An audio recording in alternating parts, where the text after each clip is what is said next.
A matemática comprova. O isolamento vertical é o tipo de isolamento que mais salva vidas durante a pandemia.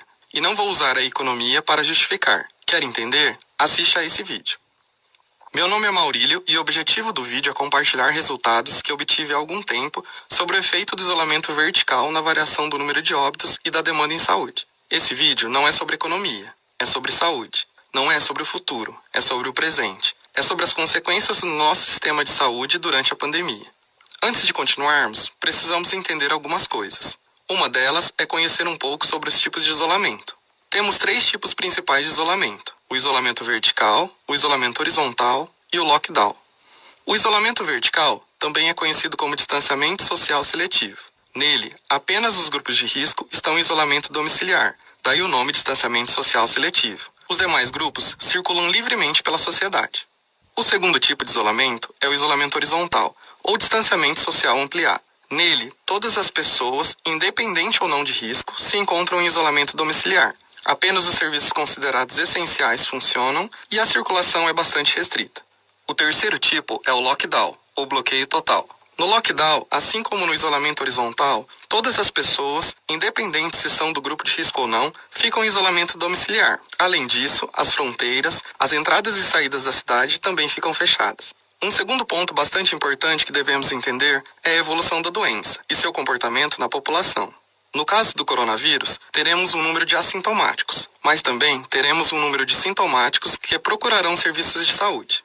Destes, alguns necessitarão de internamento em leitos de enfermaria, alguns necessitarão de leitos de UTI, outros evoluirão ainda mais negativamente e necessitarão de respiradores, e outros infelizmente irão a óbito. Então, para cada óbito que eu tive uma necessidade prévia também de respiradores, de leitos de UTI, de leitos de enfermaria e de uma equipe de saúde.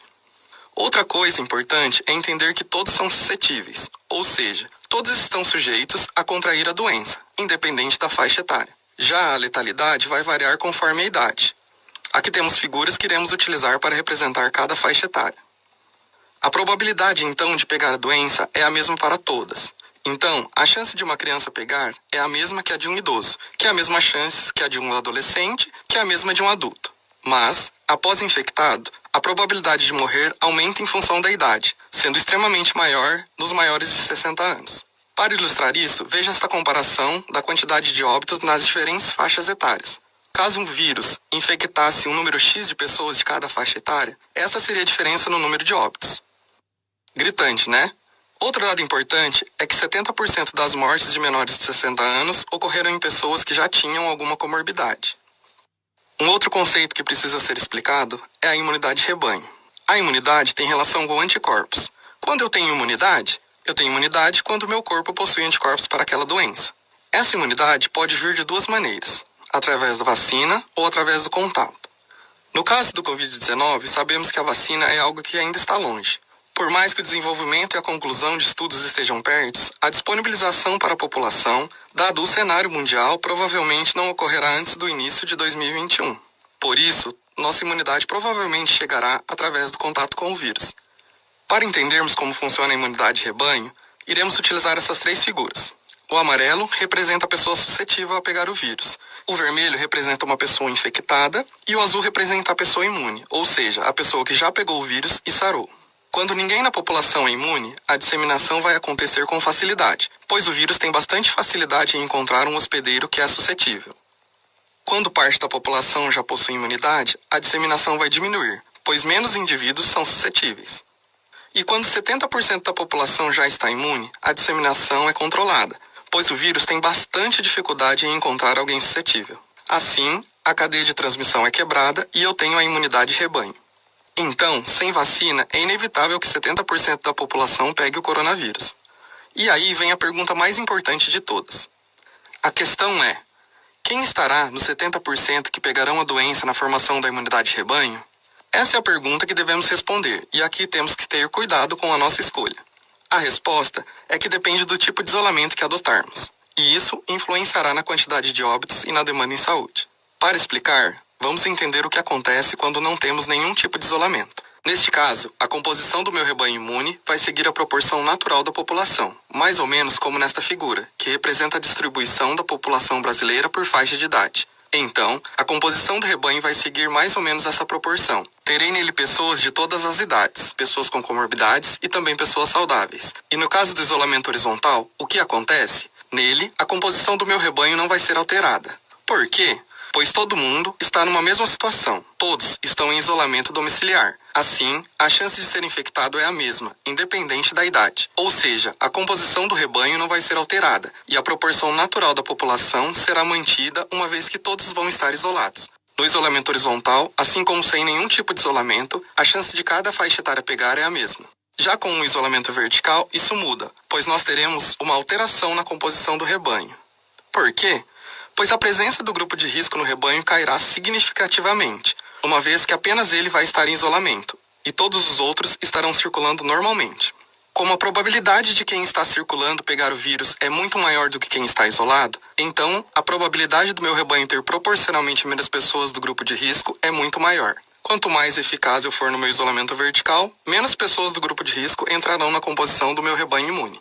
E aí precisamos entender o impacto dessa seletividade do isolamento vertical na redução de óbitos e na demanda de saúde. Para medir esse impacto, vamos utilizar apenas os maiores de 60 anos como grupo de risco. Aqui temos uma imagem para ilustrar a comparação entre a porcentagem dos idosos infectados e a quantidade de óbitos entre eles. Podemos ter de 0 a 100% dos idosos no meu rebanho, ou seja, posso não ter idosos no rebanho, assim como posso ter todos os idosos no rebanho.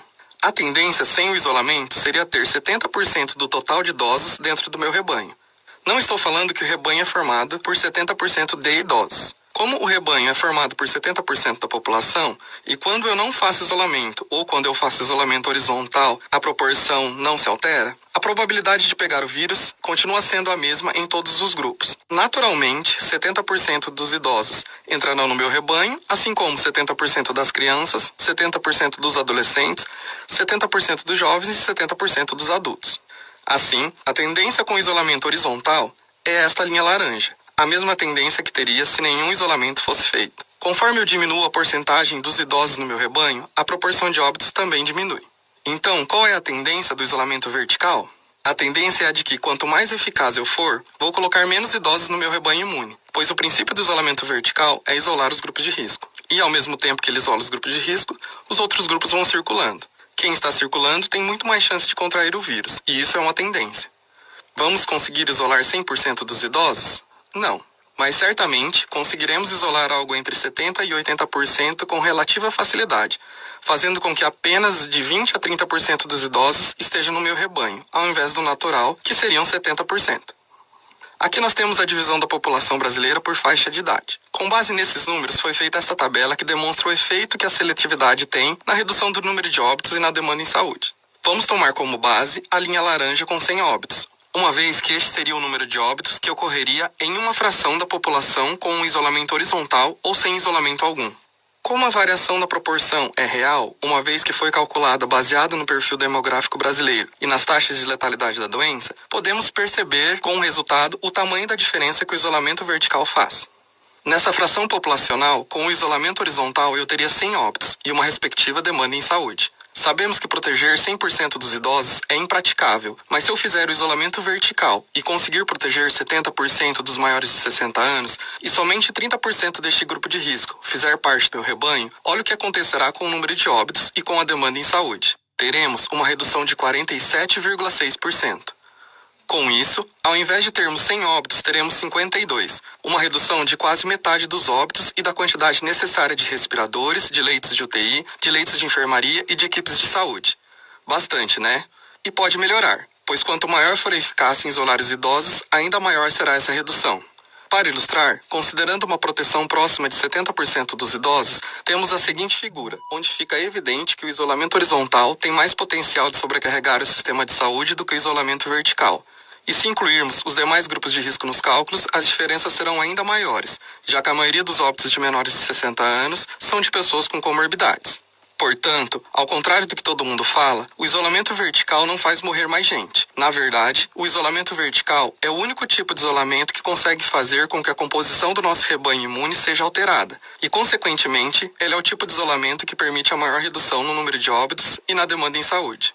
E é por isso que no isolamento vertical, aliado a medidas preventivas, mesmo com o comércio aberto, atividades retomadas e mais pessoas circulando, teremos uma redução no número de óbitos, e não um aumento. Um fato a ser considerado é que o isolamento horizontal é utilizado com a intenção de evitar a sobrecarga do sistema de saúde, de modo que as coisas aconteçam diluídas ao longo do tempo para que minha oferta em saúde seja capaz de atender a essa demanda. Mas, ao mesmo tempo, o isolamento horizontal gerará o dobro da demanda, como demonstrado há pouco. Aqui temos algo que precisa ser compreendido urgentemente. Com o isolamento horizontal, ao mesmo tempo que ganho tempo para disponibilizar o respirador, eu também aumentarei o número de respiradores necessários, pois a demanda também aumentará. Então, mesmo que eu consiga mais equipamentos, pode ser que não seja suficiente. Não faz sentido, não é? Bem, o isolamento horizontal pode salvar mais vidas do que se não fosse feito nenhum tipo de isolamento, mas a demanda ao sistema de saúde permanecerá a mesma, apenas será diluída. Já o isolamento vertical, quando comparado com o isolamento horizontal, reduziria óbitos além de gerar uma demanda menor ao sistema de saúde. E no caso do isolamento vertical, como vou diminuir a velocidade de propagação do vírus? Vou diminuir de outras maneiras, adotando medidas preventivas simples, eficazes, de baixo custo relativo e, principalmente, sustentáveis ao longo do tempo. Como exemplo, podemos citar: lavar as mãos com frequência, adotar hábitos de etiqueta respiratória, usar obrigatoriamente máscara, manter o distanciamento social, ou seja, devemos manter a distância de pelo menos 1,5 metro um dos outros. É necessário quarentena para o sintomático respiratório. Então, está com sintoma? Fique em casa. A proteção eficaz do grupo de risco também faz toda a diferença. Não adianta o grupo de risco ser afastado somente do trabalho. Ele também deve evitar circular pela sociedade. E seus cuidadores devem ter e receber atenção especial.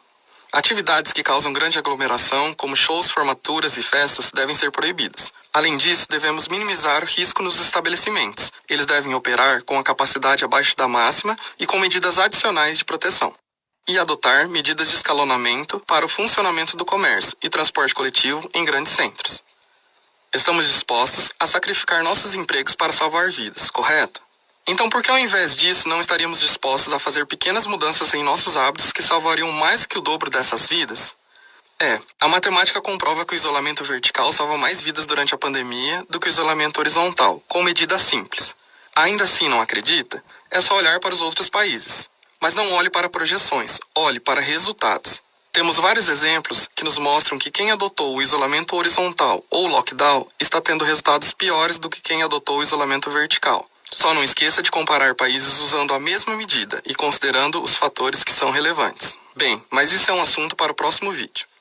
Gostou do conteúdo? Espero que sim. Espero que ele tenha esclarecido muita coisa para vocês. Aliás, esse é o propósito: compartilhar conhecimento para que possamos passar por tudo isso da maneira menos prejudicial possível. Então não se esqueça de deixar o like e de compartilhar o vídeo. Deixe seu comentário e se inscreva nesse canal que acaba de nascer. E ative as notificações para ser alertado sobre os novos vídeos. Até o próximo vídeo.